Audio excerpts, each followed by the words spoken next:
I never had, like I said, I never played a wizard. Um, and I never thought like, wow, I can learn spells from books. That's insane. Yeah. Yes, Great. that's the cost is a little bit prohibiting, but I think it's fair because otherwise wizards would be like explode Yeah. power-wise. But I never thought of actually splitting the time it takes and the money it takes, or so that it can be two separate processes. Like copying, like you said, like copying it into my own notes before I copy my notes into, and then I tried to read about it. I didn't find anything to the contrary. So I guess my dungeon masters before, they were just more serious about sticking to the rules. Well, I mean, not that it's against the rules, but I never had that variation before. So I didn't think of considering it. And so thank you for pointing that out. I think that's great. No problem. I think, well, I guess I pointed it out. Though obviously you have the last say on it. But then you would have to make up some reason to why it doesn't work. I would assume, exactly. right? So please, or please don't. Yeah, please don't. Yeah, no, all good. Like my university teacher, like we had a math teacher. He always used to ask us like, "Did you prepare for the exam?" And we said yes, and then he said it won't help you anyway. So that's my response. It won't help you anyway. Right. No, I'm joking, of course. Okay, so when we talk about this, I'm not sure if last time we talked about how we actually split loot. Oh, forgot about it. And we just load everything on the cart. No, I mean not the Right. transportation. I Yeah, mean the who gets what or who gets how much. Is it first grab, first serve, or is it we share everything equally? What And loot? I don't see any loot. What does Like carrying equal a mean, by pack. the way? Well, so far, I mean, in the last campaign, it felt like our loot was just a Google Drive that we just grabbed whatever we needed from mostly, unless it was coin and gems, which we basically automatically turned into gold pieces because we didn't do the logistics of, okay, we have this copper or whatever. No, it was mostly just gold pieces. And if we found diamonds, I can't remember if we sold stuff, maybe when we went to town very often. Well, Usually it was split. The currency was split in between everybody, as far as I remember. And then the items, well, if somebody wanted a magic item or not, then that was different. yeah, and with the running costs of enlarging your spell box for wizards, then at least as far as I know from history of gaming, the fellow fighters in the party, they will one day or another say, well, we can't keep paying for all your spellbook expenses. We want something as well, right? So is that my business or is it the business of the group? And so on and so forth. And I don't want to, I don't want to create problems where there are, but where there aren't any. But I want to avoid bad feelings because of misunderstandings. Yeah, I don't think it's that big a deal. Just share some of the gold, and then maybe just put some in a pot, like a party loot. For this is for party expenses. If it's material components for like identify, yeah, sure, take it. That's for all of us. Like you might be the one casting the spell, but we all benefit from it. I mean, the idea of splitting any gold, any currency we find into 4 seems like the easiest. And then for the items, somebody could be the quartermaster, as in like just make sure you have the list, as in like now who has the item. I obviously can't carry a dwarven plate and then 3 barrels of Nidale. Like I can't do it. I can carry it if someone carries me. Right. You need to buy a cart and a donkey. Yeah, so for now we can assume that it is on the cart, on Strandor's cart, and I'll post every loot that you guys find. Well, at least the major items, I'll try to post them on Discord, and then I think the Google Sheet or something like that is actually a good idea to just make sure we have it on one place, otherwise it kind of get lost in all the chat.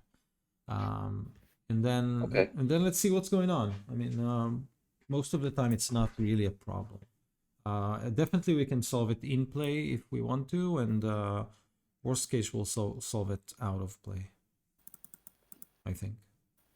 I'm just gonna make a rule doc and put all the loot in there, Yeah, just share it. if you guys don't mind. Yeah, share it over Discord. Thank you. Awesome. So, Elias, Lauren, can I have another look in your spellbook, because I forgot to take notes last time? Yes, Sorry. okay. Just make sure you I'll be return it quick to about- me. Yes, no problem. Right. You can watch. I'm really quick, you know. So Yes. so when you show it to her, you actually realize that, you know, she looks at the stuff you wrote down, and it takes her just a few minutes to digest, and she grabs a crayon out of thin air and makes a few quick sketches in her spellbook. You think it's something like, what spells there were? You said jump, and so she draws an high elven wizard with a sword and who's jumping. Yeah, that might be you. And says, "Okay, great, thanks." And for all the 4 spells, it just takes it takes her not even 10 minutes to take all these notes. He's impressed and like, how did you do it so fast? What? 10 minutes? She grins at you and she's like, "Oh, it's my little secret." And she winks. And then she says, "Yeah, but you are better with the sword fighting and the magic use at the same time. So we all have our specialties, right?" That's true. And then he looks at you like, I'm gonna figure out your secrets, like any wizard.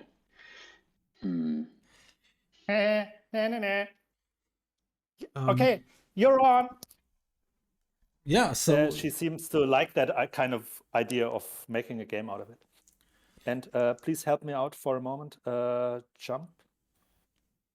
Featherfall, you said? Yeah, And Jump and then, Featherfall is what I took.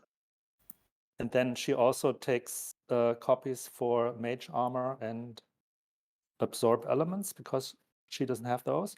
And then she said, "Yeah, and like I said, that with the Identify, it was a great idea, because we have the Pearl now. So if you want to copy this, Identify and Ice Knife. That's going to be fun."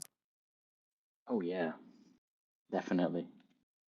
I'll add those to my non-magical pages.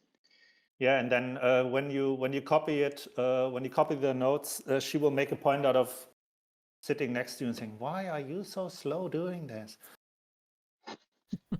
Until you're annoyed enough, so she lets off.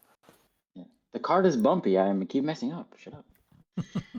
So this back and forth kind of goes on and on as the cart, Strandor's cart, kind of, you know, jumps on the road south from Burdusk to the vicinity of Greenest. And your detour last time, the detour that took you into a dwarven outpost in which you encountered the spirit of an elf who came there to search for his daughter, or the belongings of his daughter. You helped Strandor kind of excavate 2 barrels of night ale, and along the way kind of freed the spirit of an elven priest that came to kind of free his daughter from, or, you know, find the holy symbol of his daughter that the dwarves took. This small detour took you a couple of hours, and therefore you are kind of late to arrive to the vicinity of Greenest. It's nighttime, and Strandor kind of said, yes, it's a couple of more hours, don't worry, and kind of pushed a little bit the horses, and the cart is kind of jumping. He always kind of looks back to make sure that the barrel of night ale isn't spilling or falling off the cart. And so nighttime, it's a little bit cold. Clouds kind of go, kind of float above you. They cover the moon. and then the moon shines from between the clouds. So every now and a while, kind of the area kind of is washed with this silvery light, but then darkness comes on again. And at some point, you believe that it's not too far from Greenest, something like half an hour ride. The earth starts shaking. The cart kind of moves, the ground moves. You hear this deep rumble that comes from deep within the earth, and the horses kind of stop. Strandor kind of looks around and hold the horses, and what's going on? And then it stops. Is it something I would have experienced in any of the forests I went through? Make a history check. I ask, Strandor, whatever his name was. Too much wine. I can't remember his name. I ask him if it's normal that earthquake around here. There was sign of earthquake at that ruin also. So is that common here? Well, as you said it, the dwarven ruin was uncovered by a recent earthquake. I didn't experience that myself, but I definitely heard rumors about it. Merlin, what was that roll? 1. A 1. No idea. Nothing similar ever. It's fine. Yeah, you slept through it. You woke up with the bed in the other side of the room, but you slept through it. It looks safe now, I think. Everyone all right? Everybody are okay? No one fell from the cart? The barrel, Mal, are the barrels okay? Yes. Yes, I think so. Let me check. They seem okay, I guess. Good. Or what do you say? Are they okay? Yes, it seems they're fine. It wasn't... Yes, they're all fine. Good. He looks kind of a little bit shaken. He marks to his two guards, Killen and Delman. Killen draws, knocks an arrow on the bow, and Delman just kind of looks around with his hand on the hilt of his sword, and they both kind of nod, and the cart moves on. Anything you want to do, say, as the cart kind of regains its course south toward Greenest? I put my viola away. I was about to play something, but if there are earthquakes, I better put it away, like in my chest, and wrap it with some cloth. Okay. So it doesn't get damaged. Yeah. And then also put a hand on my rapier, as I see the guards getting ready, since they probably know what's going on. Okay. I would like to climb the cart and just for the rest of the ride just keep my head out in the open and scanning out into the horizon and into the forest. See if there's any weirdness going around. Okay. Anyone else? Javelin ready, having a bad feeling about it, but happy to keep moving and hopefully reach the town. Okay. You continue to ride something like half an hour, maybe. The darkness kind of grows around you. It's like you estimate something like 9 p.m. or something like that. The moon is mostly covered behind clouds, and Eliath, you standing or sitting on top of the cart, kind of with your heads up, trying to kind of be as alert as possible. You suddenly smell the scent of burning wood, but not burning in a fireplace or something like that. It's oily and thick, and you believe you hear distant shouts coming from the south, where you are headed. I stick my head in. I think there might be a fire. We need to hurry. I think there might be people. People might be in trouble in Greenest. and I tell the rider, our driver as well. And That's very I put on daring. mage armor on myself immediately. Okay, arcane energy crackles around you as you cast the spell. Strander looks back at you and said, "Trouble, right? Well, we are prepared. We are, yes, we are." And he shifts a little bit and sends his hand back to the cart, and he pulls out like a short battle axe and puts it on his knees, while one hand is still holding the reins.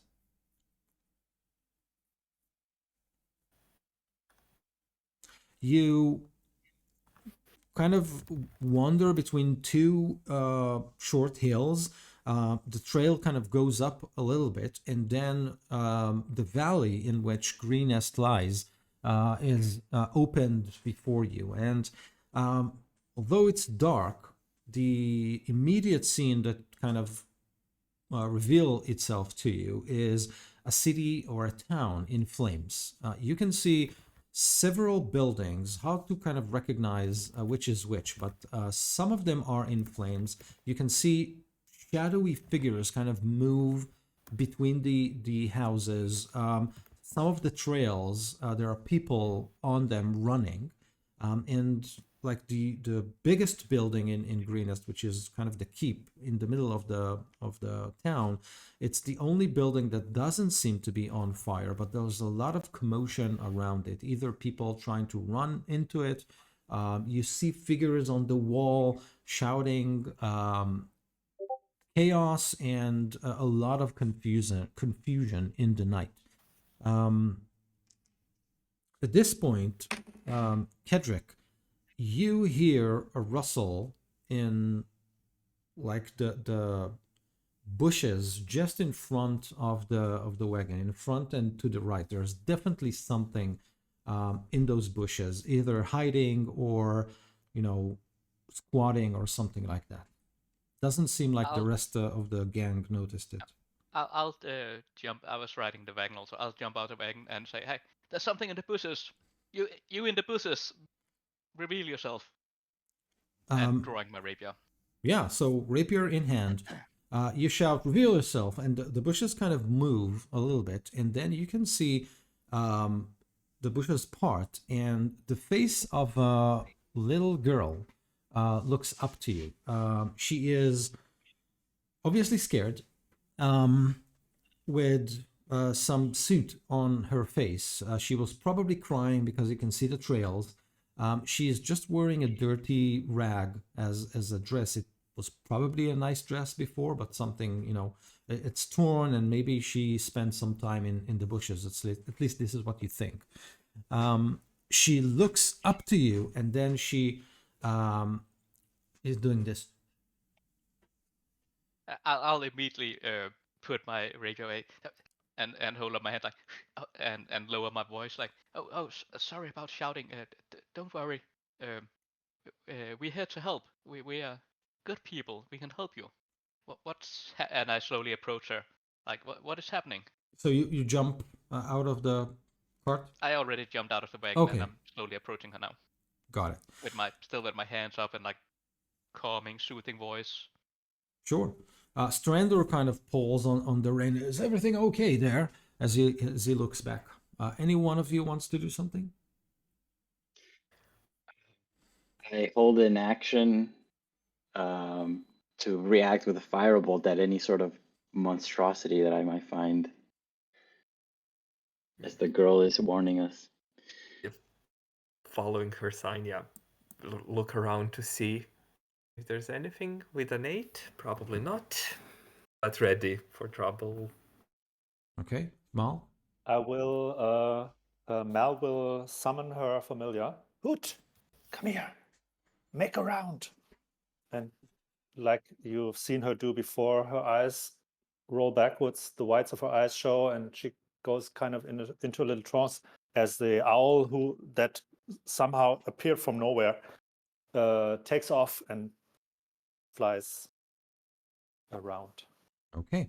To see what's going on from above. So, Merlin, as you kind of focus and look about, you can definitely see the kid in the bush. She is hiding, trying to shush Kedrick. Kedrick, you move closer, and you see that she is in the middle of the bush, is scratched from hiding there, and you believe that she was there for some time. As you kind of look above and beyond, you can hear the owl kind of whoo, circling above you. There's definitely a noise of metal on metal and boots hitting the floor, coming from downhill as you are watching this scene. So there's the bush downhill, or the road kind of continues to Greenest. Definitely, you can hear boots and someone there running. Merlin, you think you see some, maybe a buckle or maybe the glint of metal in the darkness. It's really hard to see. And in the meantime, Eliath, you can definitely see people holding torches just down there in town, moving from house to house and kicking the doors open and shouting, and definitely like chaos downstairs. Mal, your owl, through its eyes, what you can see is a very strange sight. It seems like there's a woman running toward you, toward the cart, and behind her there are 4 dog-like creatures. They're wearing, very dirty leather armor. They're holding crude swords. One of them is throwing a stone at the woman. She's kind of dodging it, and she's running and shouting, Ina, where are you? And it seems like all this commotion is headed your way. Okay. So Mel was snapping out of it. She says, "They're coming up the hill, chasing a woman, probably the mother." And she gets an action ready as well. Okay, roll for initiative, please.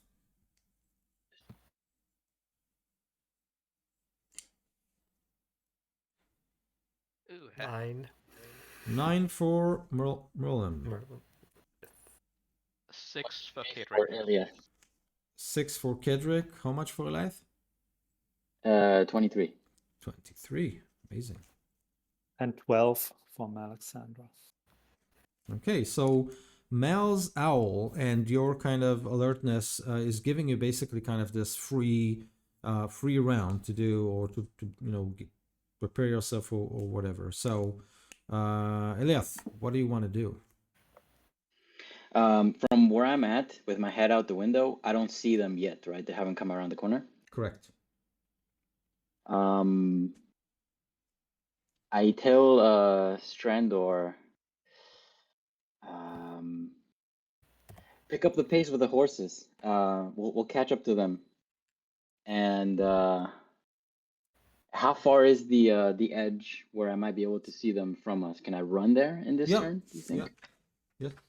Okay, then I jump out of the cart. Okay. And I run and get to the edge, and just right from the top, what do I see right at that moment? Okay. So you run to the edge. I'm assuming that you're doing it without the horse, right? I mean, just you. Right, I can't. I mean, there's no. The horses are tied to the cart, I'm guessing, Correct. right? Yep.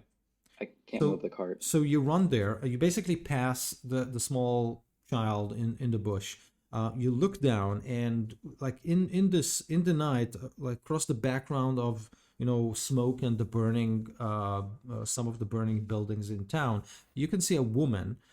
When she looks at you, like she's running and shouting, Ina, where are you? And then she kind of stares at you, and she's obviously like stuck between you and those creatures running after her. And it's very obvious that she doesn't know what to do. So she just stops and looks at you. Okay, well, I will throw a firebolt at the creatures that are chasing her. Okay. Make your attack roll.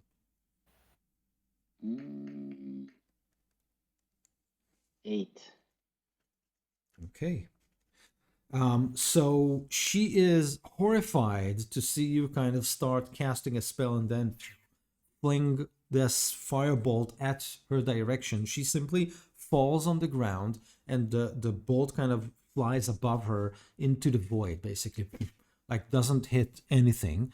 The creatures that were chasing her are now very aware of you.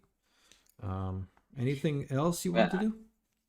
I shout, keep running, and then I drop, so I'm not seen anymore. Okay, good.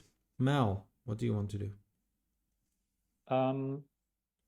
As soon as the creatures who chased the probably the girl's mother come into range, how dark is it? Can I see them? So you're currently, I'm assuming, on the cart. So it will take them time to, climb the hill, and then you'll see them. So if you want, Maybe I meet them halfway, so I jump off the cart and run a little bit towards them, okay, a little bit sideways, so I'm not in a straight line. And then I will try to hit the creatures that follow the woman with a sleep spell without including the woman, if that is possible. okay.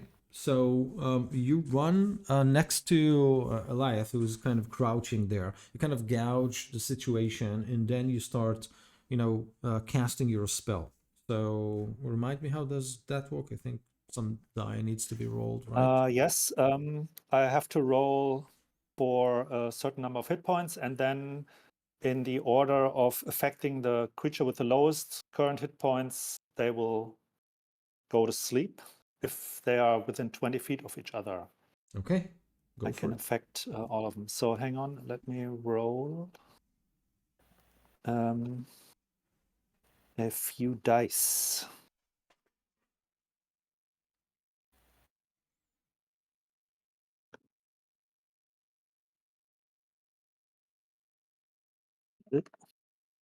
This affects 28 hit points Okay. of creatures. So you cast the spell, and you can see all of the creatures. There's 3 of them. They kind of doze off and run and stop and stagger, and then one after the other, like fall. 3 of them? Yeah. Yes. Okay.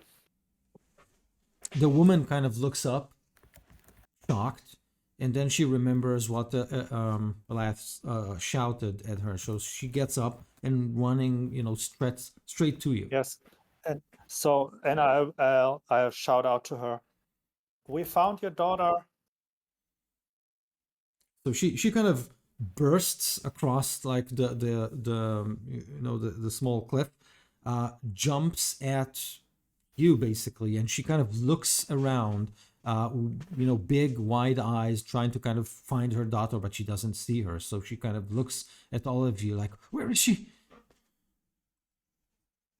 Yes. So come with me back to the cart where we found her. So I lead her back, and then I shout, "Someone should take care of the other guys.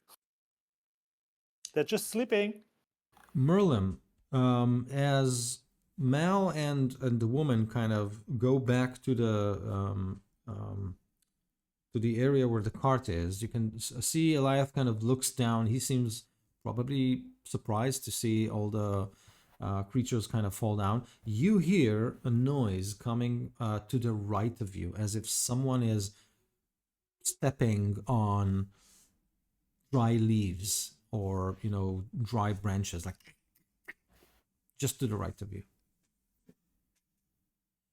It's in overgrowth, but go get off the cart as well and take a few steps in that direction. Who's coming? Roll perception for me. You kind of go out, take a few steps to the right. You have dark vision, right? Yes, but I also rolled a 5. A 5. Not my day. Okay. So maybe a rabbit. You kind of look. You don't see anything specific, but you are pretty sure that you heard someone or something walks in the darkness there. Anything you want to do other than walk over? From what Mal said, does anyone follow the woman up the hill? No, you don't see anyone. Just a woman. Be careful. But no, nothing. I'm not about to start throwing spears at random, Okay. considering we have some humans. Kedrick, do you want to do anything at this point of time? You can see the woman. She was kind of taken in by Mal. You've seen Merlin kind of step aside to the right, looking deeper into the forest. Eliath is still crouching at the edge of the road. What do you want to do? Yes. I'll step up to the girl, so I'm like next to her, and say, "Hey, I think we found your mother, and don't worry, you're safe now. We'll protect you from whatever is attacking your town." And I'll say a few, sing a few magical words, prestidigitation, just so I clean her up a bit. Okay. I probably can't clean all of her, but at least the worst of it, at least. Like, and then reach my hand for him, like, you can trust us. Come here, and I think your mother is right over here. And I'll, with the other hand, point. She grabs your hand, and says, "It's the monsters from beneath my bed. They came out." That sounds terrible, but don't worry. Look at that big guy over there, and I point at Merlin. He's good at killing monsters, so don't worry. So He killed one yesterday. As you point at Merlin, who is focused kind of still on the forest, at this point of time, you hear a loud noise coming from the forest, and something is jumping from the bushes and the foliage and jumping toward Merlin, who seems half surprised, not really surprised, but it's Eliath's turn. So Elias, as Kedrick kind of grabbed the kid, approach to the woman, you can hear this commotion to the right of you, back and right. So something is going on. Yeah. I will put the kid behind me, compared to like the creature that's coming out of the forest. Awesome. Okay, then I'll head towards the noise, but I'm going to do it stealthily. So I want to go into the wood beside the road and try to flank it Okay. from where the noise is coming from Good. So you kind of turn and around. get a view of it. Yeah, and try to circle. Make a perception check for me as you kind of go around and gaze into the woods. 14. Okay.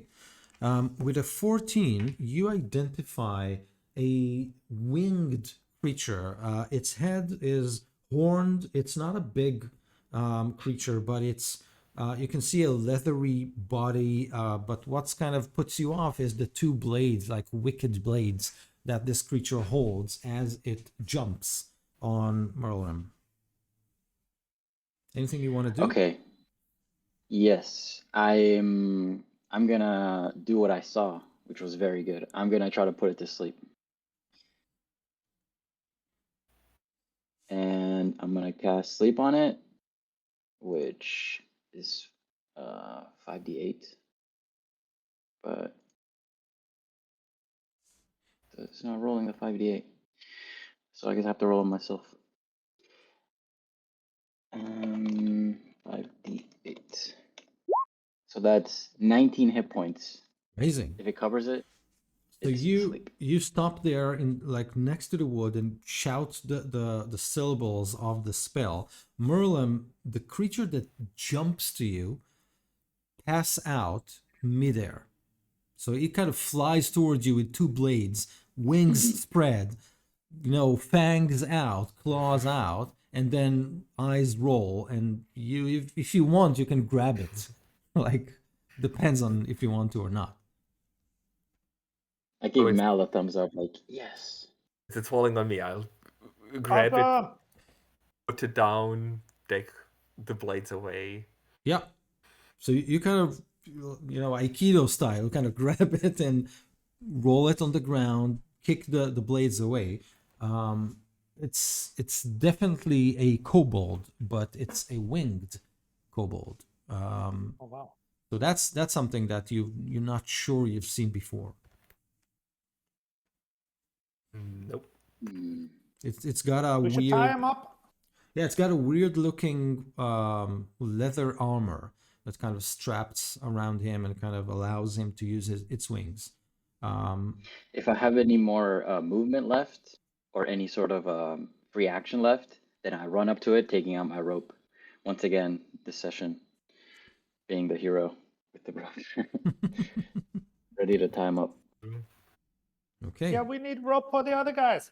I don't have any rope. I don't have anything except my spellbook. Strandor kind of looks around to his guards and like, we're done? Is this all? And you can see both his people kind of rush. They basically vanish to be like down the road, and they go up, dragging those three asleep. Again, you recognize them as kobolds. They tie him up and drag them towards the camp. Well, not the camp, but the cart. Don't forget to the city. Help. The Killen, the guard with the bow, is looking at you. So should I simply, not gonna carry those into town? Maybe So, we can but leave him maybe- tied up here. Seriously?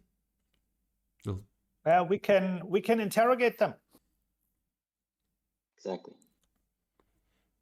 Yeah, but what And- about the town? There I could don't be know. What others. about the town? Well, Yeah, we can interrogate them later. Let's see if we can rescue somebody else from the town. Yeah, let's maybe ask this woman what's going on.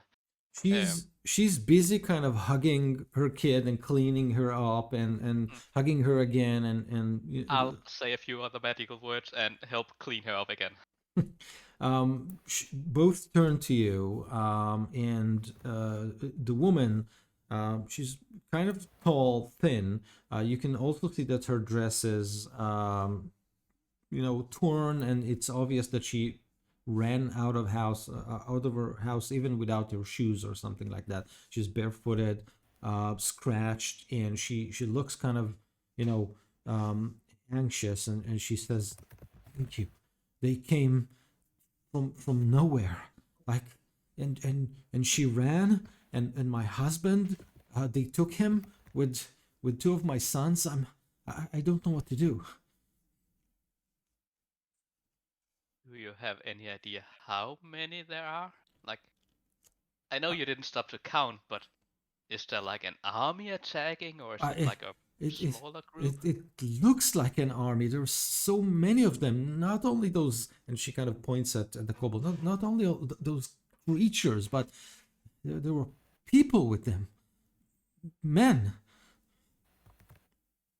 Where did they take them? I don't know. I think they're still in town. They're breaking into houses, and Ina just fled, and I ran after her. And my husband, he tried to stop them, but they knocked him out and dragged him away. And they were turning everything in our house. They were searching for something. I'm not sure what. Would I Need to know go anything there. about the layout of Greenest? Is that a place I maybe have been before performing, or is it new to me?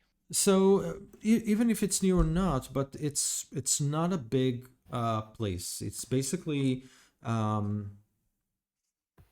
like, I can kind of give you a very short description, but it's from where you're standing. There's kind of the forest that goes like that becomes lighter and lighter as you kind of descend along the trail. Then there is a river, but it's not like a huge one. It's pretty shallow and not very wide, and you can actually see people kind of cross it, on foot. So probably not that deep. And then after it, it's basically a lot of buildings that are surrounded by gardens or farming land or something like that. The only prominent structure that you can see in the night right now, it's the keep. It's in the middle of the town, kind of a walled tower. So that's basically what you can make of from where you are right now.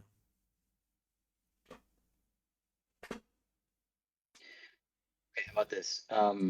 We hide the card in the woods.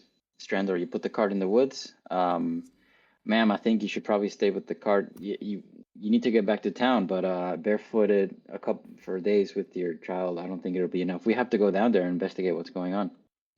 Strander said, most certainly not leaving the night L here. I have a house in the town, and I'm taking my barrels there, and I will defend Yes, my but- house if needs be. But don't you want to wait until the air is clear again? Do you want to run in the middle of the combat? Well, it's night. They won't notice a man walking with a. The barrels Why- might break if we get into a fight. The barrels might Yeah, break. that's true. That's Someone true. could set fire to the cart. Well, there's, For the There's a lot of fire, and Night Owl is pretty explosive. but leaving it here, it simply makes no sense. It's. But why don't you guard it with the guards and take care of the woman and make sure the kobolds don't do anything? They're tied up, and we go downtown and check it out a little bit, and then we come back and tell you if it's a good idea to go into town or not. You're making a lot of sense, Mal. I think that's a good idea. I'm smart. And maybe if we find other survivors, we can send them up to you, so they can be protected by you and your guards. Oh, that would be great. Well, I'll certainly do my best protecting. They will be very grateful, and they will buy things from you later. Oh, It's good for reputation. I completely agree. I can see that. So, Killen, Delman, and then he kind of points his people to kind of push the wagon deeper a little bit into the forest, and they kind of set a perimeter around it. And you can see him basically making sure that the barrels kind of sit tight on the carts as you kind of turn away, with the kids still around them. The woman, just before you kind of go in, she approaches you and say, I'm sure the people are headed to the keep. It's the only safe place. The walls, the militia is there. So maybe it's best if you head there. And if you see my husband, just tell him I'm okay. What does he look like? Well, Does he have a name? yes, he does. He has dark hair, and he always wears this leather cap on his head. It's a foolish cap. It looks like dog ears. His name is Ivor. Funny. We will find him. Don't worry. There is no other places that people would run to, like a church or anything. I don't know. The church is usually closed at this time of the day, but yes, she kind of points at the keep, and can you count like 10 buildings to the right? That's the church, and then as she points at it, you can see like a flicker of flame goes off there, and she's, oh no. Okay, So- maybe we check out the keep. I'm sure nobody went there. Myrrh Trying to calm her starts down. Yeah. down the hill, All right, yeah, let's half a run. jogging. Stretch, and then I begin running. Okay. Yeah, so, that's right. So you begin. I run up to him and say, "Hey, slow down. We don't know what we are running into. Maybe we should move more quietly and stay like hidden in The the whole bus." town is This is- burning. I Yeah, thought yeah, they will yeah. notice us. Yes. And But we can- you are, all heroes. I'm not. I'm not a hero. I'm just trying to help. But Let's what if there are like let's 50s of those creatures? What would you do then? And you run straight into them. let's move close and let the owl fly. Have the owl fly around and check it. Hmm. Doesn't That's a take much long. better plan. Lead can fly ahead of us. but So I'll do keep you going. want to kind of continue on the road? The road will take you like deeper into the city between two kind of clusters of trees, and then there's the river there, and there's probably a small crossing there. So do you want to take the road, or do you want to do like go off road? Like what's the I would be Like, gunning up- for the nearest building to hide behind, or the nearest structure to hide behind close to the town. That's where I'd be beaming to. okay? And then the owl obviously can do the actual scouting. That I makes would sense. suggest we move where we have like cover. Is there like maybe some shrubbery around the river? Yes. Yeah, We could follow that maybe. Or if go it's from like tree up, to tree. or just like if there are like hills, if it's below water floor, so it's the Okay, way down. so Elias, Yeah. make a perception check for me as you kind of scour the territory. Oh, natural one. A natural one. Okay. Other than like you do see a couple of buildings, you're not sure if they're like occupied or not, open or not. It's really hard to see through all the smoke. But you definitely see a couple of buildings before the river and partially hidden by the trees. So you might want, or you can if you want, to kind of move in that direction. But it's a little bit off road, so you can take the road something like 400 feet forward, and then you can decide which way to go. Okay. I guess the off-road way to remain hidden. Okay. All of you make stealth checks as you try to kind of not be seen. I'm assuming that 23. 3. Okay. 23. Oh, 23 is a totally different thing. Yeah. Elias got 20. Okay. 6. 6 for Merlin. Just a lot of armor, blinking, bulky. 13 from Alexandra. Okay. I'm sure we're doing like the group stealth check where only half of us need to succeed. Yeah, that's the one. Mhm. The others are holding up bushes and like moving like bushes covering Absorbing half orc paladin, yeah. and Mulram with 2 stone feet, like metal feet, like a transformer. Yeah, but he's covered up by the bushes. It's fine. Exactly. Nobody sees him. So you walk a little bit on the road, and then you take a turn to the right, following Elias, a successful one at identifying one of the buildings as kind of a designated waypoint. Mal, I'm assuming you stop every once in a while and kind of roll your eyes and focus on the owl, or do you want to do it any other Yes. way? Okay. Yeah, if once we get closer, right? It doesn't make too much sense if we're still far away. But once we Yeah. get close, then I will take a moment now and then. Okay. The first time you do that, as you kind of get closer to a somewhat large building, it's wide, squat. It's surrounded by a white fence. Most of it is trampled right now.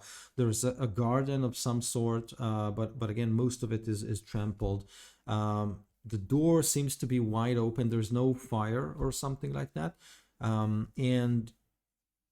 The first time that you kind of stop and concentrate, the first sensation that comes up from your familiar is that of fear. And this is something you haven't really experienced before. He refuses to go too up.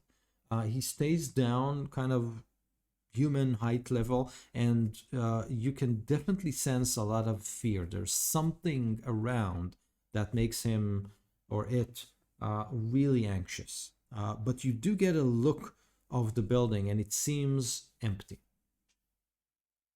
Okay, so I get back to myself, and then I relay that information. So there seems to be something scary because even though the building looks empty, my owl is Animals scared. know very well how to sense things. Yes, they sense things, and it's not a real animal, right? It's a face spirit. Still an animal, wiser than us. We Yes, avoid it.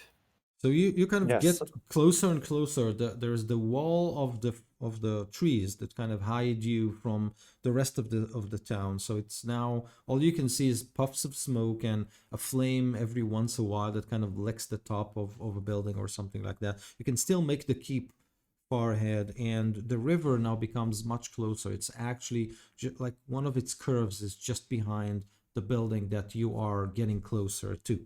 What do you want to do? You can still hear shouts, fights, sword on sword, screams. Well, as we arrive the river, then I say, okay, obviously the bridge is the only way we have to cross through. And what do I see near the river? Is there people running through it? Is there people guarding it? Make a perception check. Come on, +3. Come on. Oh yeah, there we go. 19. Okay, with the 19, you actually can make far away behind the curve, something like, I don't know, 300 feet towards the keep. It seems like there's a group of people walking in the river. It seems like the water just reached to their knees or to their waists. They're holding bags, like huge leather bags. A lot of things kind of poke from those bags, and they kind of look around. They don't look back, and it seems like they're headed toward toward the other bank and in the direction of the keep. This is what you see. Okay, then I say I found some villagers running away. I think they're just holding their stuff, and they're fording the river. It's pretty low. We don't have to go through the bridge. It's probably watched. So let's go see. Let's go talk to those people. We can tell them to go to the cart. Unless you Escort them stop to me, the that's keep. Are you sure they're villagers and not some of those humans that was traveling with the kobolds looting the place? well. Get your hand crossbow ready or whatever you got. Do you see any hand crossbow on me? I say, and then quickly lower my voice, like, sorry. That's I'm stressed. Sorry, I'm not used to this. I was supposed to like play the inn. Come on, I'm not fighter. I'm a lover. Can wealthy lords afford hand crossbows? Let's Probably, help but I don't need it. people. Yeah, Yes, let's help the people. All right, Come then I on, start swinging my And sling. if they're the bad guys, they did the looting for us. Awesome, and we can give it back. I mean, of course. So what's the plan? You go into the building, continue after the people. What do you want to do? Move towards the people in an ambush maneuver, like to see them and to be like, hey, if they're good, and sling a stone at them if they're bad, basically. Okay, makes sense. So you kind of, I'm assuming, spread out a little bit and start kind of running or half run toward that group. Are you trying to be stealthy? If so, I need another round of stealth checks. I am for sure. Okay. This is that 20, Arlum. This is that 20 you're gonna get. 2 20s, right? That's not good. That's a 9 for me. Okay, wait a minute. So a 9 for Kedrick. Yeah. 7 6 for from Elias. 7 for I'm not the Merlin. only one. And 6 from Alexander, Elias. 18. 6 from Elias. So it seems like this time, yeah, Mal. 18. 18. So Mal, I'm so sneaky. yeah, you're the only one who seems to be kind of quiet and you know, Up, guys. but all the rest of you are kind of they're kind of bumping into each other and confused. Merlram runs this way, Elias runs that way. They're the boots on in the water make a lot of splashing noises. You definitely alerted the people you were trying to kind of surprise. They turn around and draw crossbows at you, and I need you all to make initiative rolls. 11. that's for not good. Cedric. That's 11. not good. Ooh. It's slowly getting better for me. So 11 for Kedrick. Elias, Yeah. 16. 16 for Eliath. Mulram. Ooh. 2. Ooh. You need to fix your die. No, Mal. it's Yeah, no kidding. perfect. 7. I need to fix them as well. Okay. So How many are there? you can see 3. They drop their sacks, and in the light of the moon that suddenly kind of goes out from between the clouds, you can see like the sacks are full of silver plates and all kind of art things and jars Yes. and some jewelry. It seems like they're basically packing whatever there was in the house into their sacks. They are very quick with their crossbows, and 3 bolts fly your way. The first bolt is headed toward Mulram, and this is a 20, not a natural one to hit. That would hit, yes. Okay, so 3 points of damage piercing damage from an arrow that kind of clunks against your armor. The second bolt is headed to Elias. That's a 16 to hit. That's my armor class. Is that hit? I think so, yes. Yeah. That's 3 points. Then Oh, yeah, sorry. Forgot about that. Then I'll use shield. Okay. So you kind of crack your shield, and the arrow kind of clings against it and flies away. The last bolt is headed toward Mal with another 20, not a natural one. You want to do the same? If you can. What was it? It hits AC 20? Yes. No, that won't. My shield won't be high enough. So I just let it hit me. Okay. Bring so it on!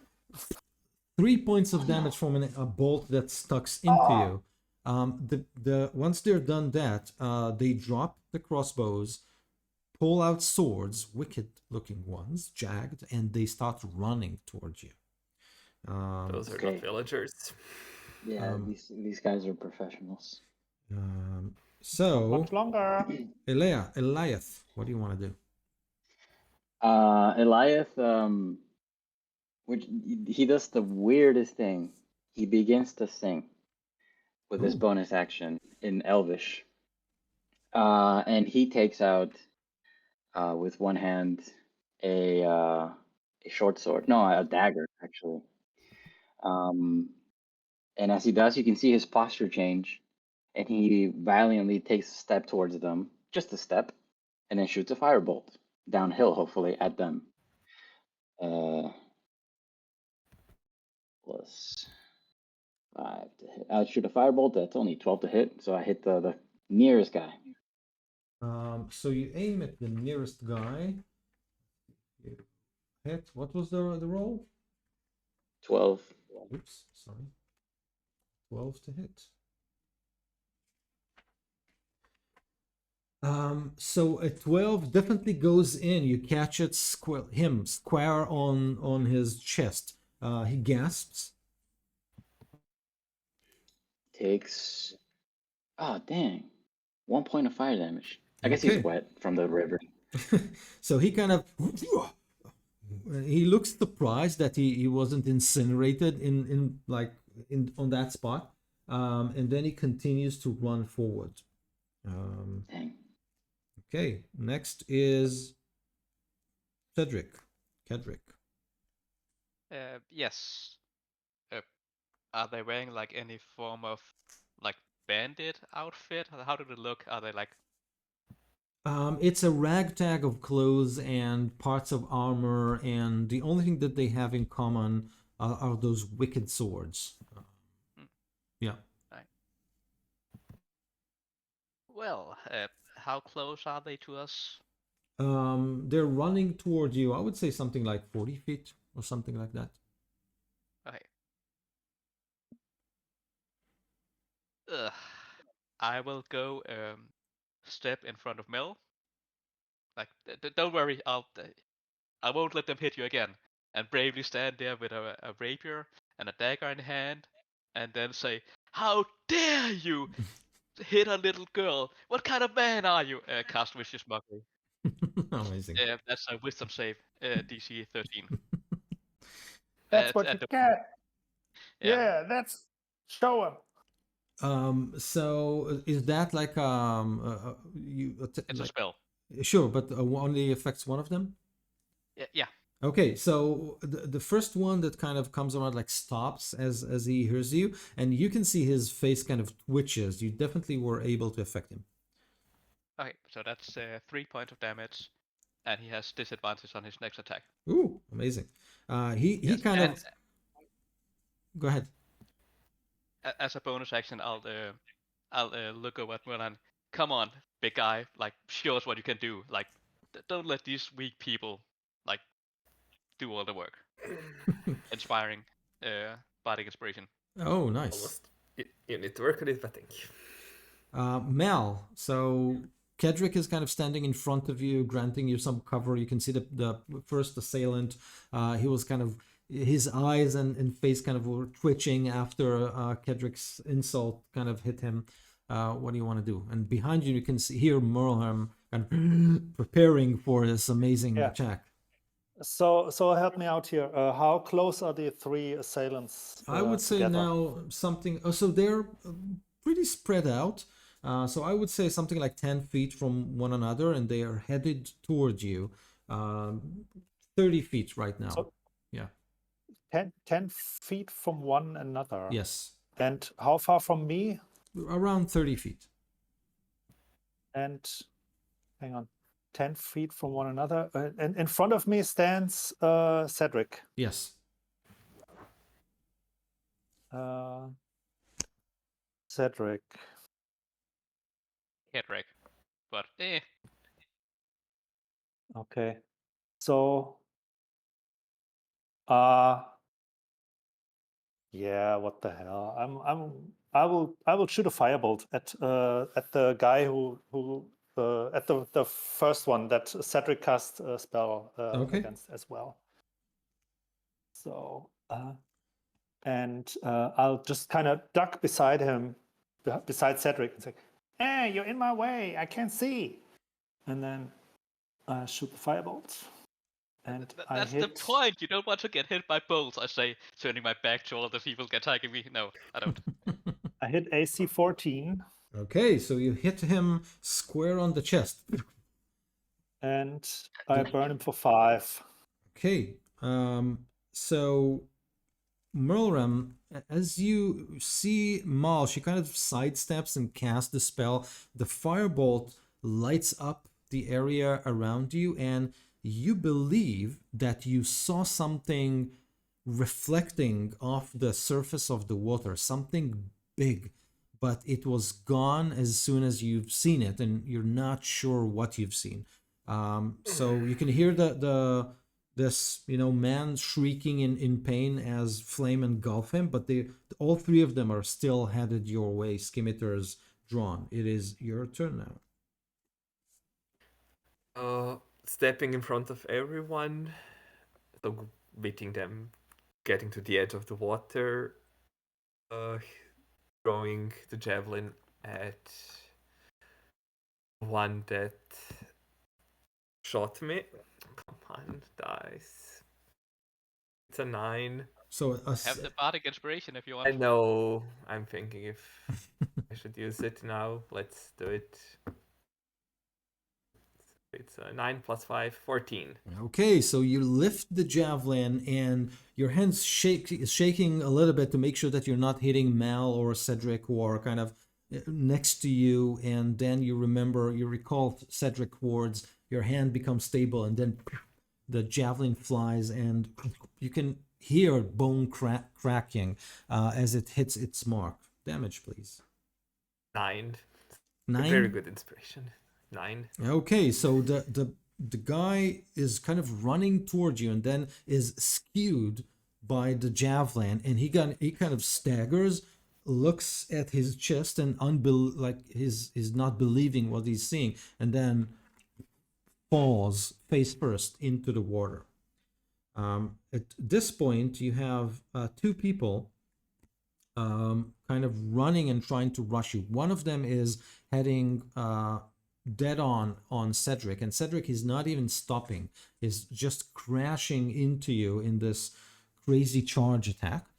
The other one is trying to duck some blow that you didn't land yet, Mulram, but then he tries to kind of drive his sword into your ribs. So Cedric, this is a cact. Oh, that's nice. Is that the one I marked? Yes. Then he has disadvantage on his Oh, attack. that's a very good. That's a very good. You just saved yourself from a natural 20. He lunges at you, and in the last minute before you kind of see the scimitars kind of point, dead between your eyes, but at the last minute he kind of, slides and slips, and entirely off from your direction. You kind of sidestep, and you can hear the whoosh of his sword, but it's definitely not hitting you. The other guy. I'll do a quick haha. The other guy who's trying to skew Mulram is with a 17 to hit. Just misses. So taking it on the shield and getting my X ready to return the favor. Awesome. So the shield kind of blocks the sheer force. You can hear him mumbling something like, "And the 5 heads will rise at the dawn of the," or like some chant or something like that. Eliath, what do you want to do?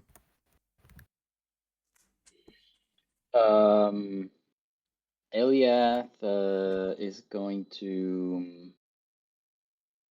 I think he's going to go up to Cedric and the guy that's charging him, and he's going to stab him with his dagger. Oh. Brilliant tactic. Yeah. Oh my gosh. 9 to hit. Okay, so you kind of slap, slash on the water, and you try to drive the dagger, but the man kind of turns a little bit, and your dagger meets air instead of its or his body. The everlasting night of the 5 heads will descend upon us all. He keeps kind of his chant, but couldn't go past his defenses. Cedric, what do you want to do? Well, I think I'll show my good elven friend how you stab people. Like, see, this is how you do.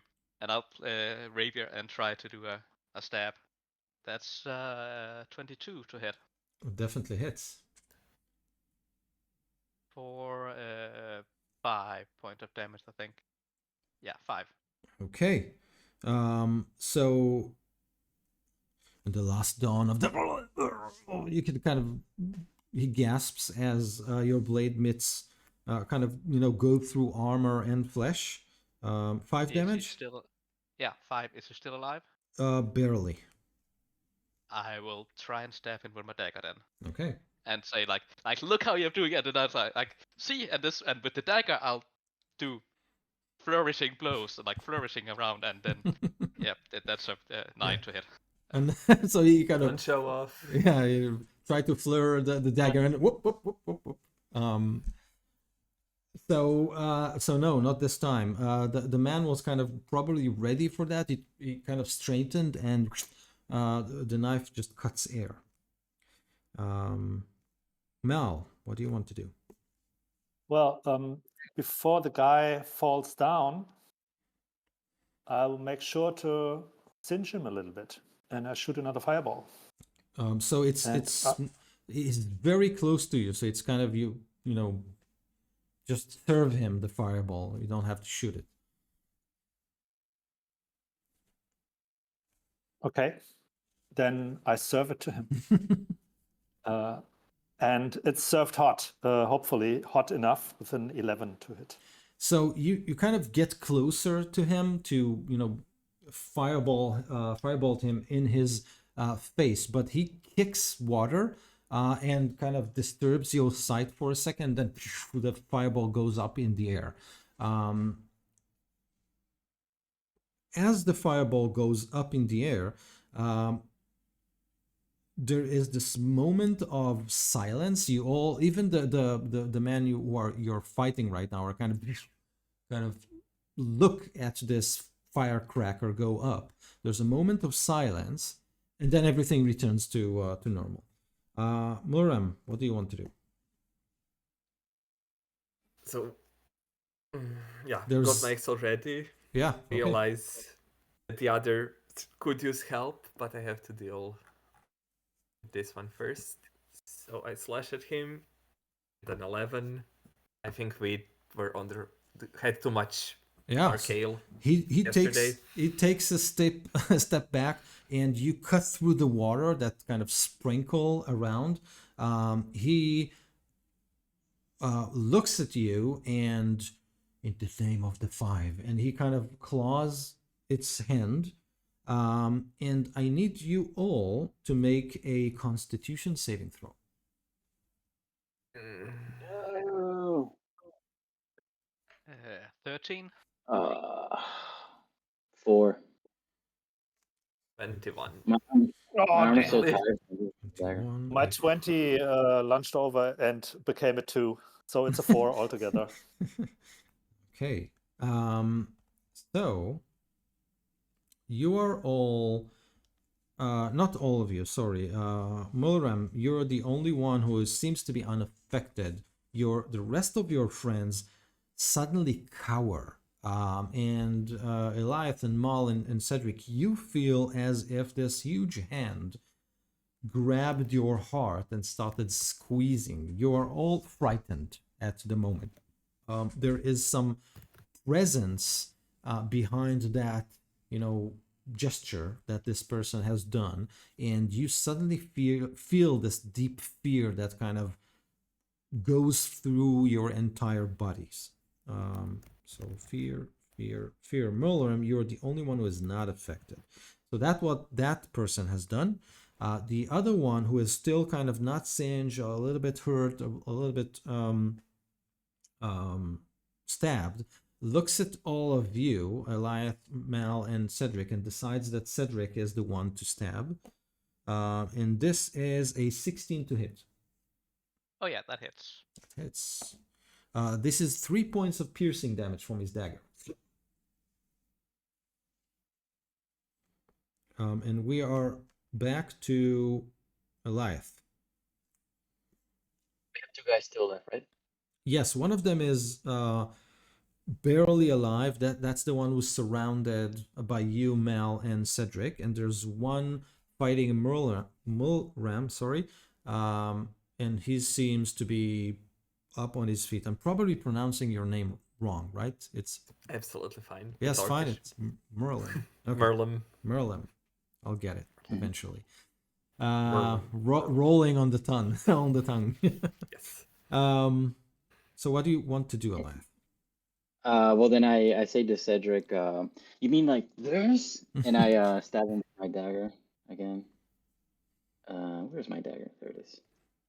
This time I'm rolling a 17. Yes. With disadvantage because we are frightened, right? Ooh. Oh, that's right. It's more like this. 17 still. Oh, Yeah, amazing. Nice. I would say it's like right that on with so you jump and manage to kind of put your blade in between his shoulder blades. Roll for damage. 4 points of damage. 4. He looks up to you, blood kind of gashing from his mouth as he gurgles, "The darkness of her dark majesty," and then he just falls headfirst into the water. I didn't have my eyes closed. I was just going like this. Yeah. Cedric, you're up. Yes. I will look at the last one and say something mockery viciously. I can't think of anything now. Vicious mockery again on him. DC 13 wisdom save. Wisdom save. He spits towards you, and says, "I'm protected by your dark majesty, idiot. Taste my blade." And then he lunges toward Morlram, but it's not his turn, so he'll wait. It's Mal's turn. Yeah, unless you want to do something else. I will give it's all up to you. You can do it, as I hide behind Mel. This time, like. Yeah, Mal. So it seems like it's up to you now. It's up to me. Okay, I give him the evil eye as a bonus action. So, How does that look like? well, she's like,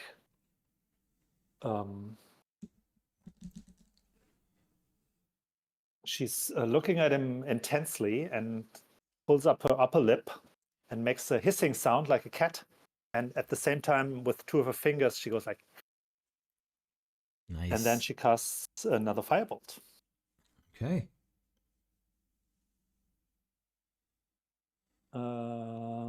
With disadvantage, I guess.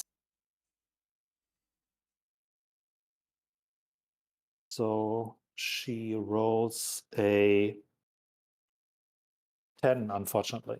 Okay, so Mulram, there's another. Hang on. Yeah, I'm hanging on. Oh, okay. I didn't hit, so doesn't matter. Okay, Mulram, there's another firebolt headed your way.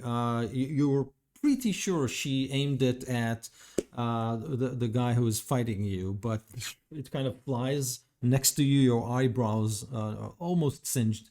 And that was after she was doing the hissing sound, so you're not sure what's going on exactly. But this person is looking at you with his dark eyes, a cruel smile on his face. What do you want to do? Raise X high and bring it down to him. Your darkness has no place here. 14. Yes. So your axe finds its mark, and you can definitely hear like the gasp and shout of pain that goes out from this person's mouth as the axe hits him. Damage? Just thinking if I should smite or not. Do what's cooler. Yeah. It's cool. Then with what I said, I have to smite. Sorry. So it's 5 normal damage plus 6 radiant. Okay. So how do you want to describe his death scene? X comes down and keeps going through the white light burning and at this point, when the axe kind of cuts through him, burning with this radiant energy that flows through you, the sensation of fear kind of lifts from all of you, and this person kind of falls into the water, and you are all just standing there in the middle of the river. You can hear the water kind of moving by, still shouts, still the scent of smoke and burning wood, but you have a moment there. I look for something reflection that I saw or noticed. Make a perception check. Notice something? No, it's a 3 in total. So no, the pain from Mel singeing your eyebrows kind of distracts you, and still having flashing. Yeah, exactly. Light. I'm so sorry. Oops. Fine. Did anybody Let's go help know? others. Did anybody know what they were talking about? About this 5 heads and something like this? I don't think so. Maybe a history check to see if we heard stories. Go ahead. History check. Good idea. Yes, 18. I have totally heard stories. I heard about this child that drew 21. this picture. It's a 3 for me. So I heard some stories. Like let me tell you about this child. Yeah, let's I'm take not a sure seat it's and listen to how it the fits stories. in with these guys, but there's this child. So Mal, was that a 20 something? 21. So like this person's kind of fanaticism and the way he spoke and the gesture that he made, you believe he's somehow devoted to the evil queen of dragons, Tiamat. Oh my god. By Saphras, that's terrible. Yeah, well, I will relay that information. I think he was talking about Tiamat, the Dragon Queen. Oh no, it's this crazy dragon cultist. They're all over Baldur's Gate Oh, nowadays. her again. Oh my god. Who Can't would have Alright, well, guessed? And in an Doesn't adventure sound called good. Tyranny of Dragons, like who would have guessed? wait, It you was read the in the book. movie title. Come on. So, Yeah. so this does it. I'm not sure we haven't talked about this, Ido, but does it remind me somehow of my dreams? That's a good question. I would say, if at all, that the sense of fear that you had is kind of more reminiscent of that. Mm-hmm. Okay. So, okay. Yeah, it's like in my nightmares. I go to the bodies and I right click them and I select loot all. No, we go Does that help work? other people. Oh, you have to show me that spell. Right click. I make some The notes. cantrip. The cantrip. Oh, awesome. So Blade Singer cantrip, I guess. you kind of Yeah. quickly turn them in the water to kind of try and find anything of value on them, but it seems like they're not like they're wearing this ragtag of armor parts, and it seems like one of them has this belt with the head of a bull on it in bronze, and the other had like some sort of a shield here that was obviously taken from another's from another pot or something like that. So it's kind of very all over the place the way that they are dressed. You do believe that if they had anything of value, it's in those sacks that are left just a couple of feet not far from you. But on kind of one of them, as you kind of search their pockets, etc. One of them had this weird red and black feather tucked away in his coat that was actually quite large and not of a bird you know of. I take the feather, yeah. And if any of them was holding a short sword, I definitely grab that. Those are kind of jagged scimitars. Oh. That's like the equivalent, right? No. Can I Bigger. use scimitars? I can't use scimitars. I can use rapiers, but not scimitars. Then I guess I drag the bags to the other side of the river as we walk, and I just like leave them there and make a mental note to look at them to not have to spend time, I guess, Okay. and go rescue some people. So and the guy who did the frightening, does he have a symbol or holy symbol or something like this? Yes. So you kind of search him around, but you can definitely find this medallion or necklace or chain that he's wearing, and it looks like something like this. Right. So it looks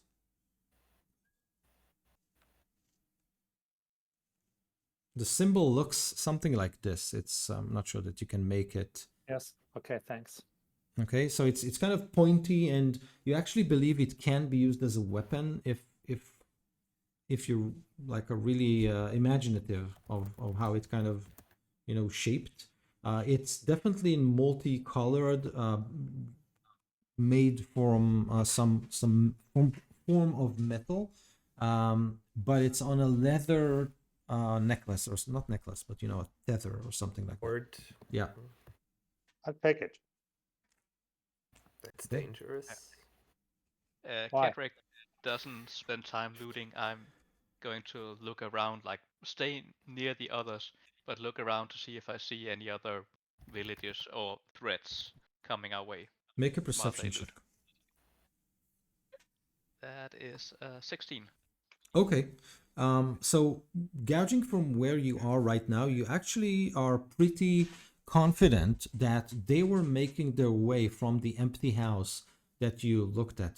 They probably sacked it, and maybe the other houses to the left and to the right of it. And it seems like they were making their way quite hidden in between two clusters of trees around the curve of the river. So from where you are right now, all you can see is a hill, the keep on top of it. There are many people on the wall, and you can see people kind of go into the front gate of it with militia people kind of trying to kind of hold back assailants. If you look to the left and to the right from where you are right now, actually all you can see is trees. So the full view of the town is not apparent to you. You'll have to move further down the river in order to do that. I'll say all that to the others. Say, should we make our way to the keep right away, or should we go into town to see if we can find people to help? I don't think we should go in the direction that they were going. If they were going there with all this loot, they were probably heading for some sort of place where they have set up camp in town, some sort of headquarters, or meeting up with other people. That's probably not the best place for us to go right now, I think. So let me send out Hoot once more into that direction. Okay. And So saying it, she, holds up the hand. The owl lands on it out of nowhere, and then her eyes roll back, and the owl takes off again. the owl kind of moves with the river to the left and to the right as it curves, and then it breaks out from the tree line. And when it does that, you can actually see that Cedric's kind of common sense was spot on. There is like 3 or 4 carts that are parked just at the river bank, and it seems like there's a cluster of people there, some kobolds and some people looking like the people you just fought. There is one another there wearing purple robes. He or she, it's hard to kind of make out, seems to be in command, handing out orders. So all of those people are kind of dragging sacks full of stuff into the carts. So is there an estimate about the approximate number of people? You believe something like 20 or so. Oh, wow. Okay. As you kind of move around, the owl kind of glimpses clusters of people who are running away from assailants in the streets of the town. Most are headed to the keep, but there's definitely people. You can definitely make out, like a little bit to the left of the keep. There is a road from the front gate. There's a couple of buildings there. One of them, quite a large one, might be the inn or something like that. And there's definitely people fighting kobolds there. Either the kobolds are kind of trying to barge into the inn, or people are trying to break out. Definitely a fight there. But there are pockets of people and everywhere. So you're right, Cedric. The camp is over there with about 20 people with loot and humans and people and kobolds and stuff. And there is a fight at the inn, and it's down there, and they're fighting kobolds and stuff. We should help. Yes, we should. Yes. In But- in between us and them, there's tons of cultists, right? Between us and the inn. Yes. between the Also, line, basically. yeah. Also, a lot of people kind of moving about. So you can um, like you can do this in any multiple ways. You can either kind of go beyond the tree line or into the tree line. You can follow the river. You can backtrack. Actually, like there's a lot of ways you can kind of do that. And keep in mind, it's dark, so stealth and going slow and undercover also might work. Well, how about we make our way to the inn, to the Vanguard, and take out cultists on the way? We can't take on 20 at a time, but we can sure take on 3. Yes. Yes, I agree. Okay. Let's Do do it. you Yeah, wanna? but maybe before we go, let's focus on not taking out the weird cultists, but actually helping people. If your owl can spot any running, then maybe we should go towards them to help them. Okay, did I see refugees somewhere? You can send him again and make a perception check this time. Kind of Okay. spot that. Perception coming right up.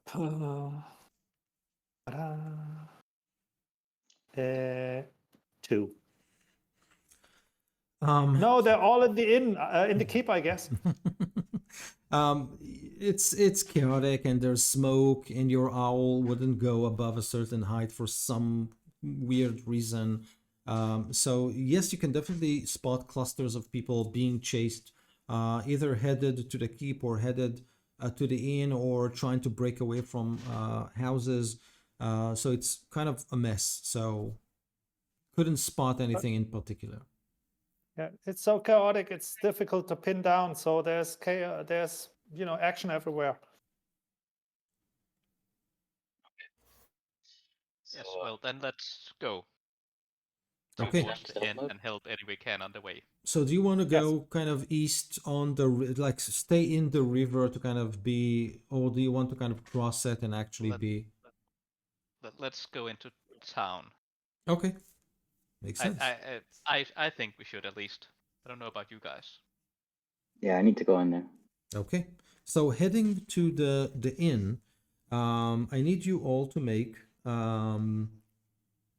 stealth checks as you rush from shadow to shadow, from tree to tree, from boulder to boulder, from one city monument to another to try and kind of wiggle your way toward the inn. 30, 20. Got 16 with disadvantage. So Oh wow, awesome. What? learned his lesson, or just has enough boots, the mud on the boots that they don't clang. Awesome. Mel? Goliath got 11. 11 for Goliath. 20. 20. And Cedric? 15. Okay. So you managed to kind of go about rather quietly. So you pass one building that is currently like burning. You sidestep it into a narrow alley, and you definitely hear kind of people within the houses breaking stuff, shouting to each other, "Hey, grab this or grab that, or overturn the rug. There's probably a basement underneath." You can hear those things, but you kind of focus on the inn as you try to approach it. And then on one turn, you kind of stop, still hidden, to see something really weird. There are 3 people, again, ragtag of uniform and weapons, etc. They are leading what looks like a giant lizard, and on that lizard there are a ton of pouches, and it seems like a ton of loot was stuffed into those pouches. You are in an alley, quiet, as the 3 people kind of move about, but as they are moving, the lizard turns its head and sniffs at the alleyway in which you are hidden. The inn is something like 200 feet in front of you. Do you want to do anything? Do I know anything about giant lizards and how to not to be detected by them? Make a check of some sort. Um, uh, I guess history. No, nature check, right? I guess it would have to be Yeah. nature. Okay, 19. I'll whisper I can maybe get it to run away, but it might reveal us. You believe that it is a giant lizard. By the way, it's kind of weird that it's here. Those lizards usually dwell in marshes or swamps, so it's very weird that it's kind of in the middle of town. Even though obviously those people picked it up, you know that it's drawn to the scent of blood and flesh, and you're probably dirty, wet, all of the you kind of you are tasty to her, so she's or it's probably kind of drawn to your smell from the fighting and being in the water, etc. And Many guys. its forked tongue kind of, and they're trying to pull it, but it's obviously fixed it on the alley. What's going on there? I just pull it already. Well, I mean, slowly start backing up. Okay, so Mel will put her. I assume an hour hasn't passed since she made the evil eye No. on the other guy, so it's still active. So she will put the evil eye on the lizard and give it a disadvantage on the wisdom checks. On Okay. wisdom, so that should affect its perception. Okay, so you can see Mal hissing again in the creature, assuming you're just kind of standing there to see what's happening.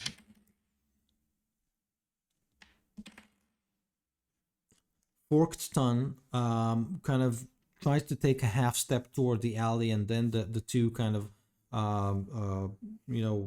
people, mercenaries, whatever, kind of pull it away, and the lizard kind of gets distracted and shuffles away. Good. I was about to do it a lot of damage and make it run away, or to kill it, but good. Don't kill the animal, kill the people using it. So yeah, but I was hoping it wouldn't kill it and just make it run away, so they would follow. No, it seems like But I don't whatever know how trick, much hit point it has. So whatever anyway. trick Mal did probably did the job. Merlin, you can see the kind of road or street goes up to the inn. The inn is one of those big buildings made of stone, 2 stories. The front door is obviously barricaded. The windows are shuttered. You can definitely see people from within, probably villagers, trying to block it with tables, with chairs, with whatever. And there are 4 kobolds holding torches, and they're trying to kind of slingshot the torches into the windows. But there's one kobold just behind them, again a winged one. That one is holding a staff, and they're whispering, or it's shrieking, or trying to say something to the other. Seems to be commanding them. Anyone understands Draconic? Yes. All the mages. So, Eliath, you believe he's telling them to try not to burn the building. There's a lot of treasure inside. So just scare them away. Scare them away. I tell them they're not trying to burn the building. They just want people to, because there's. As I start swinging my slingshot, getting ready to throw it. Let me put him to sleep. Okay. Okay. So as you are prepared to jump on them, please roll initiative.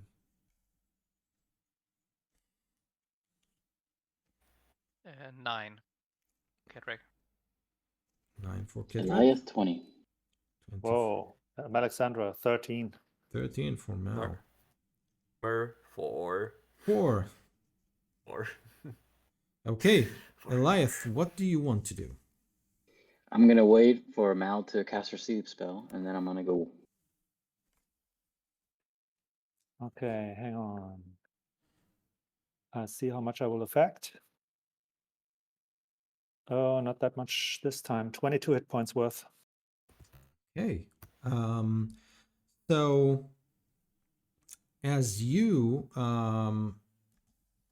go about and start waving your hands and casting the spell, the kobold with his the winged one, turns around suddenly and starts waving his hands toward you. And you kind of get confused. You feel that there's some weird energy going on between the two of you. He's obviously trying to mess with your spell. Just see.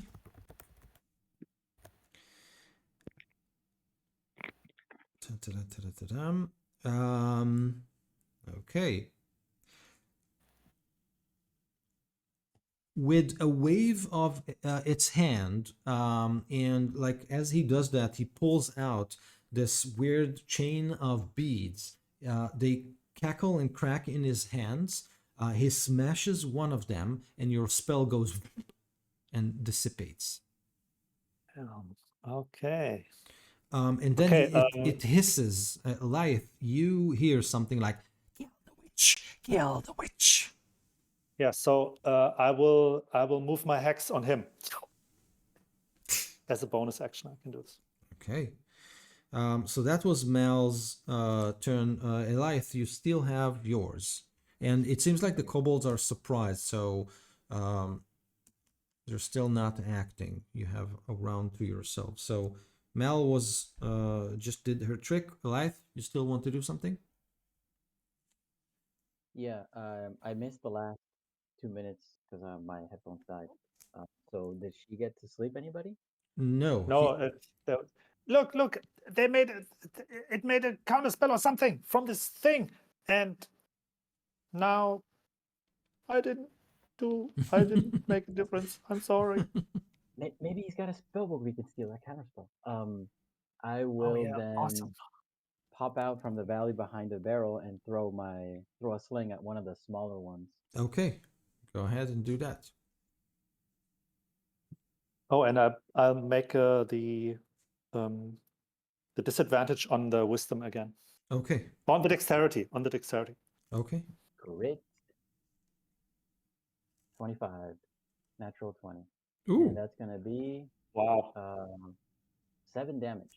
Oh, on the amazing. small one. That's amazing. So, you fling your firebolt as to one of those creatures. He kind of turns around, but not in time. So you kind of grab it when his side is to you, and you just incinerate him. It was actually a rock.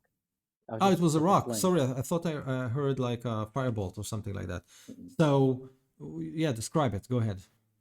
I just hit him right exactly in the head, and he just gets him, just flop like a stone. Yeah, so there's a splatter of blood on the inn's wall, and then this creature drops, which is amazing. So that's what 1, 2, 3, 1. Okay, that was you, and then we have Cedric. Yes. Mal, I assure you didn't say wisdom. I had wisdom for disadvantage on Then saves on that creature. Yeah, but it doesn't affect saves, so it's just ability Oh. checks. Oh, I thought it was saves. Okay. No. Yeah, that would be nice, but it's just ability checks. Yes. I will whisper a few words that will float on the air towards that winged kobold. A spell that only it can hear as it floats toward it, and then does a lot of psychic damage. Hopefully, it's a wisdom save. Ooh, PC 13. Dissonant whispers. he failed it. I did not roll a lot of damage, sadly. So it's only 7 points of psychic damage, but he also has to run away. I think he's frightened. Immediately use its reaction, if available, to move away as fast as speed allows you. Okay, so the creature kind of grabs its ears and shrieks, and then runs behind the inn. like shouting and screaming, "The witch! The witch! The witch! Kill the witch!" And then you can hear him kind of trail off to the distance. But he's gone. He's gone, but his at least 2 remaining minions are not. Moram, what do you want to do? Oh, wait, I'll Mart- also give a bardic inspiration to Eliathon this time. Okay. Come on, do more of those stones. That was good.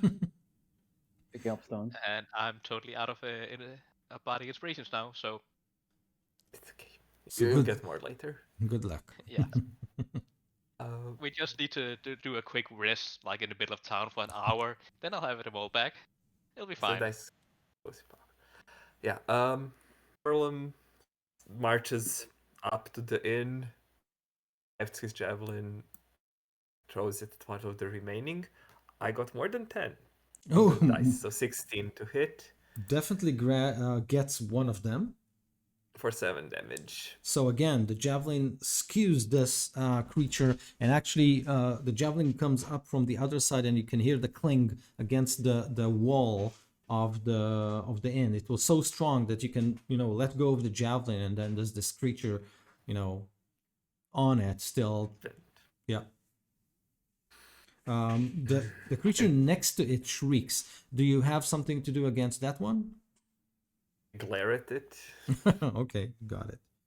Okay. So, this kobold lifts its like there's a leather string or something like that. There is a rock in his like in his hand, but before he kind of do something with it, he simply kind of waves and kind of rolls the sling, and there's a high pitched sound coming out of it, like, and you kind of get it that it's probably alerting or asking for reinforcements. And like a second after he does that, you can definitely hear boots from all around you, but then he tries to kind of smack you with a fist. Not doing a very good job of it. Like you kind of back away a little bit, and it kind of gets you on your armor, chest armor. So Goliath, what do you want to do? There's a single kobold at the inn's door. Then okay, I'm gonna sling at it. Come on. 8. 8. Poof, it kind of pokes through one of the already broken windows of the inn. Some glasses break, and there's a person kind of lifts his head and like. As I see the kobold like bringing more people, and I heard people coming too right now. Yeah, you don't see them, but you hear them. Well then I threw my rock and I'm like, crap, and then I ducked behind a barrel again. Okay. Mel, what do you want to do? I shoot the kobold with a firebolt. Okay. 15. Hits. And that will burn him for 8. Okay, you incinerate him. It bursts in flames, shrieks, and simply drops. And as soon as that happens, the inn's door kind of open. There are at least 7 people in there. They're trying to get out, but then like the innkeeper, probably a fat man, apron, darkened and black, and a lot of suit on them. He holds like, what appears to me a makeshift club. It's probably the spoon of the soup that he's, used to mix.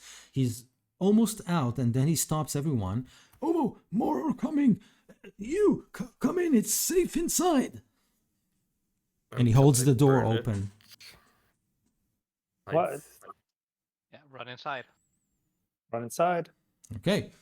You all kind of go inside, and they close the door and try to bar it. And you can see that the inside of the inn is like everything is overturned. There are a couple of torches burning, lit and quenched by throwing water on them.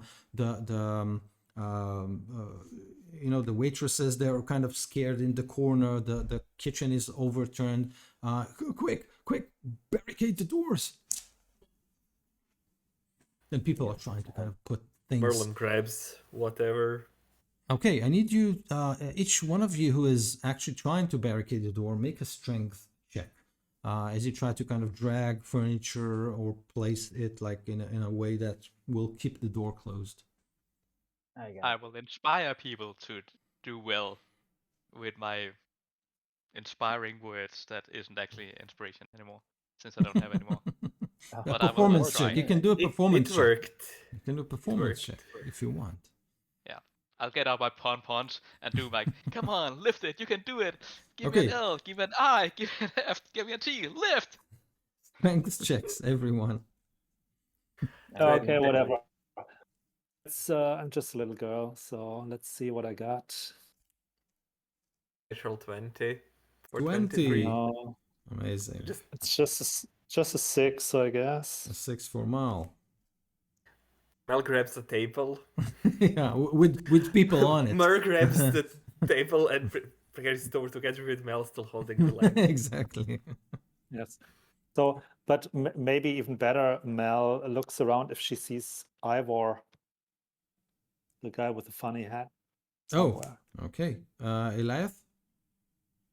19. 19. And Cedric? Oh, you're just inspiring I was just people. inspiring them. Okay. So Mel, make a perception check. It's definitely more likely to succeed than a strength check. Although not much more likely. 7.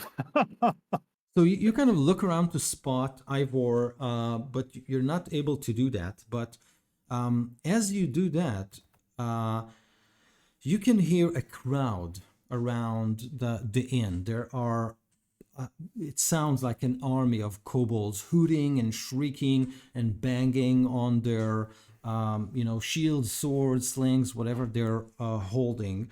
And they kind of throw themselves at the door, which kind of, move, and all the furniture, and you kind of try to hold everything in place. And then there is this moment of silence, like everyone are suddenly totally silent. You can't hear the kobolds. It seems like, oh, you can hear them gasp. And then there is this, again, a sense of quenching fear. All of you have already felt it, so you're kind of immune, but something is really, really wrong. And as you kind of look at each other, the roof of this 2-story building is torn apart.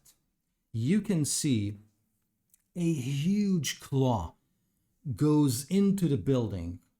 You can see a leathery paw with blue scales covering it. The fingernails are the size of swords, and one claw tears half of the roof. Another claw goes in and tears the other half of the roof. And in front of you, above you, you can see the huge T-Rex-like face of a dragon.